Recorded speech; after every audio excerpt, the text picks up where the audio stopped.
Let me make this extremely clear so that there's zero, and I mean zero, misinterpretations of what I'm gonna say. I love Five Nights at Freddy's. I've loved Five Nights at Freddy's since the second game's trailer came out. So I've been a part of, the FNAF community, but also have been loving FNAF for an extremely long time. The FNAF fandom used to be fun. I used to enjoy talking to people about FNAF online. I used to like seeing discussions on FNAF, but now it's just insufferable for multiple reasons, from FNAF YouTubers to people who just genuinely like talking about FNAF over on Twitter, or FNAF Talk, which, well, we're gonna have to talk about one thing before the other, so we might as well talk about FNAF Talk first. I really hope this isn't a hot take, but consuming anything on TikTok first is stupid. I hope we can all agree on that. But FNAF Talk is its own special type of stupid. It's that level of just blatant, I don't even want to say the word, but just blatant misinformation, miscommunication that gets spread all over TikTok, that it's just annoying. And no, I'm not talking about the Bonnie punching Afton headcanon / technical theory, because even though that was an old FNAF theory that got popular again, the only reason why I didn't like it is because people were spreading it like it was true, which, as we all should know, it's not true. But a whole other issue of FNAF Talk is that it's pretty much ran by kids. A lot of kids use TikTok, and a lot of kids are part of FNAF Talk, which is not inherently wrong. I think kids are completely welcome into the FNAF fandom, because I was a child when I got into FNAF. The issue is, kids like to be right, Everybody likes to be right. So, if you want to do a misinformation run, FNAF Talk's the way you want to go. So much misinformation gets spread on FNAF Talk, and the issue is, because of a lot of the FNAF fandoms on it, and a lot of people who want to get into FNAF go there too, a lot of people will get misinformed about FNAF, and misinformation spreads. It's not even just misinformation, just other dumbass shit. Here, I'll even show some examples of a variety of stuff that's on FNAF Talk that's just stupid as hell. Okay, so first off, we got, she can't open her eyes because when Clara Afton got hit by the... Sorry. She can't open her eyes because when Claire Afton died in the VAR crash, her husband, William Afton, also known as Purple Guy, put her body in Ballora. After the crash, something happened and she can't open her eyes, which, okay, first off, FNAF fans are cooking with the story. I genuinely don't know where you got half of that shit. Oh, wait, let me guess. If you ask, they're going to say it's in the books somewhere. I'm not going to tell you what chapter or anything. It's just in the books. But also, if you've ever played Sister Location, you know she can open her eyes. She does it in her jump scare. What the fuck are you talking about? She does it in her jump scare on purpose. What? I fucking love it when misinformation is spread. Why can't Ballora open her eyes? She does. She opens her eyes in game. And that's another thing. Half of these fuckers who spread this misinformation just don't play the games or read the books. But that's their one defense when you ask them to back anything up. It's like, no, it's in the books. The books you haven't read, apparently. What? She opens her eyes in the game. I believe you just made shit up. You made shit up. You're writing for Scott, aren't you? You're his ghostwriter. Oh, and I hate to add this extra comment in the crosshairs, but then in response to why can't Ballora open her eyes, we have, isn't it because she's controlled by Balor? Who the fuck's Balor? I think they mean Ballora, but it is Balor. What? Oh god, I love it. I love it so much. Anyway, no, if you've played the game, you know she opens her eyes. She does it in her jump scare. She can. I think she just chooses not to. I'm pretty sure. God damn. Oh yeah, and don't even get me started on the fucking new gen comments. This is annoying in literally any fandom, but FNAF fans are just really annoying about it. If you forget one bit of information about the lore, you're gonna be called a new gen. You have to be caught up on everything. You'd have to watch every YouTuber, you have to read every book, you have to do everything FNAF, or you're gonna be called a new gen. It's funny. I've been called a new gen multiple times before. But even then, this poor soul gets called a new gen because he said, get it, Vanny and Mimic. So he said something about the newer games and he gets called new gen? That makes no fucking sense. I even like his little clap back here. I've been a fan since 2015. Sit down, little bro. FNAF Talk, you gotta love it. I mean, you'll see this literally anyway, but FNAF Talk, it feels more annoying there, But don't get started FNAF Twitter, though. FNAF Twitter is even more annoying. We'll talk about that later, though. And of course, the infamous comment The story ended in Pizza Sim. I already talked about this on my FNAF Hot Takes video. But I hate this type of comment. I hate these types of people. Don't care if you're a kid or what. I loathe you. I genuinely hope the worst.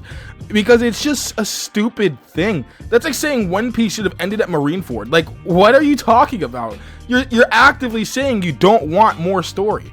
That's so stupid. And even then, I guess Marineford's not even that good of a comparison because Pizza Sim sucks as a game. I don't like Pizza Sim.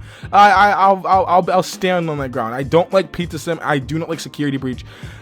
So in my personal eyes and opinion, you're ending the franchise on a very low note, and it just sucks. It sucks because the only thing good about Pizza Sim, Lily, I'm gonna ask you. Besides the Henry speech, what's so good about Pizza Sim that it should have ended there? Besides the Henry speech, because that's the only redeeming part of that entire game. The gameplay sucked, the jump scares ass, and yet people over here, it should have ended at Pizza Sim. It's so annoying.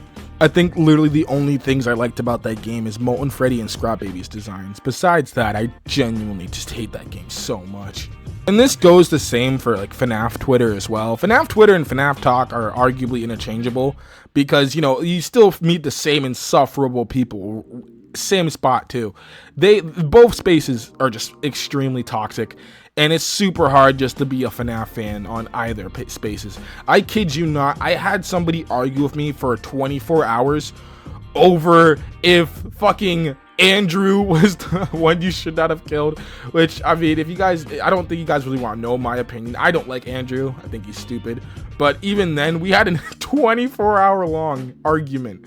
I was being equally as toxic. I'm willing to admit that.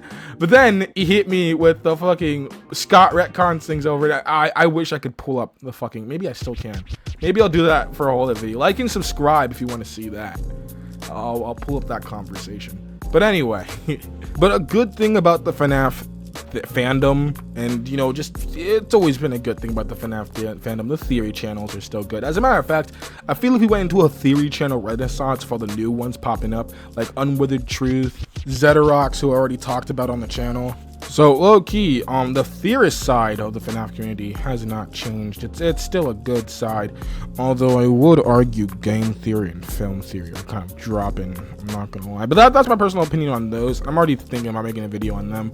Again, besides YouTubers, FNAF fans are just insufferable to talk to, and there's a whole other reason I want to bring up, and that is FNAF fans are extremely stubborn. They would rather die in a hole than admit that they're wrong or could be wrong, or even play devil's advocate for a second. FNAF fans have this I'm right and you're wrong mentality for a game series with a timeline that's more malleable than putty, and yet you'll still find people arguing to death over it. Just in general, FNAF fans have a black versus white mentality. I remember when FizNom initially left the series, or at least the fandom, he said he didn't want to continue making his FNAF game, which he has the right to not do that.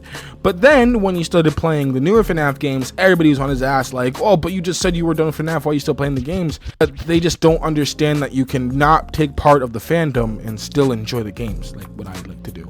Another good example is my videos on Secret of the Mimic, where I had one video stating that I wasn't really excited for the game, and another video stating that I was excited for the game.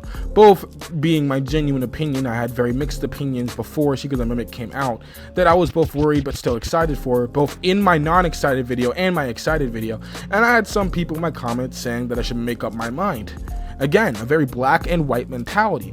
FNAF fans don't realize that you can have mixed opinions on stuff or mixed feelings on stuff. Another thing that I find annoying about FNAF fandoms, or at least to the FNAF fans, are that they say Steel will ruin FNAF. This also goes with the whole FNAF should have ended at FNAF 6. Again, I still don't believe FNAF should have ended on a low note, but also people don't realize that we probably wouldn't have gotten the movie if FNAF didn't skyrocket in popularity. And again, I have to probably double check my math here, but I'm pretty sure Steel Wool made Help Wanted, and without Help Wanted, FNAF wouldn't skyrocket in popularity like it did, and without that, we probably wouldn't have gotten the movie that we were promised for 8 entire years.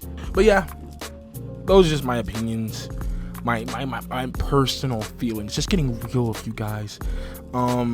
Was there a script for this? No, there was not. If you couldn't tell, with the ums, ahs, and stuff like that, I did not have a script.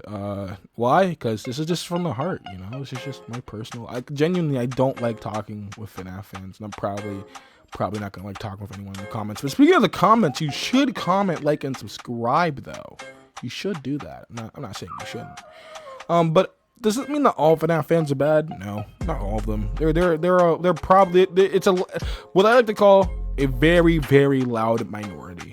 The majority of FNAF fans are pretty chill. Okay, it's just that little minority that's just a bit too loud that needs to just shut the fuck up.